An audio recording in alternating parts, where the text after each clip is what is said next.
jusqu'à la Révolution française, l'Église catholique domine la vie de tout le monde, que l'on soit croyant ou pas croyant, et cela de la naissance à la mort. La grande césure, la rupture introduite par la Révolution française, c'est la laïcisation de l'état civil, comme on dit, c'est-à-dire le fait que on ne déclare plus les naissances ou les mariages à l'Église, et on était obligé de le faire, même quand on n'était pas de religion catholique.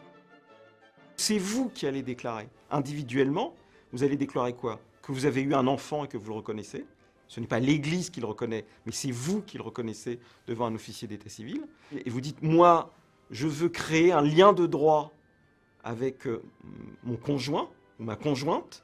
Hein, et ce lien de droit, il est codifié. Et du reste, vous pouvez aussi le rompre, et c'est le divorce. Alors qu'un sacrement de l'Église, eh bien, on ne peut pas le rompre. Et donc, c'est aussi un changement. Et naturellement, la dernière évolution, qui va arriver beaucoup plus tard par rapport à la Révolution française, c'est le fait que quelqu'un qui a été baptisé peut quand même décider dans son testament eh bien qu'il sera enterré sans manifestation religieuse. C'est-à-dire qu'il échappe à son baptême. Voilà, il a le droit de le faire, alors que précédemment, vous ne pouvez pas le faire. L'Église décide, même contre votre volonté manifestée avant votre mort, que de toute façon, vous lui appartenez.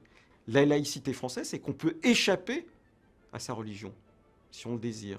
C'est le refus qu'une religion quelconque eh bien, décide qu'elle doit avoir sur la vie des gens un poids particulier.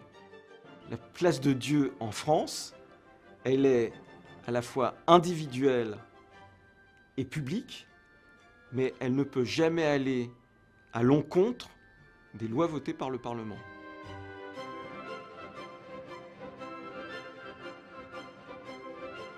La citoyenneté, c'est-à-dire les droits que tout un chacun a en tant que citoyen, le droit de vote, l'égalité homme-femme, des droits sociaux, eh bien, ces droits-là sont inaliénables, c'est-à-dire que vous les possédez en propre et aucune croyance religieuse ne peut vous les enlever.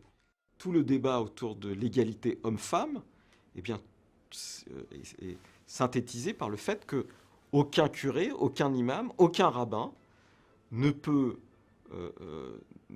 enlever à une femme les droits qu'elle a, ou ne peut dire de manière publique que, par exemple, les hommes et les femmes, ce n'est pas pareil au sens où ils n'ont pas à avoir les mêmes droits, parce que ça, c'est un délit.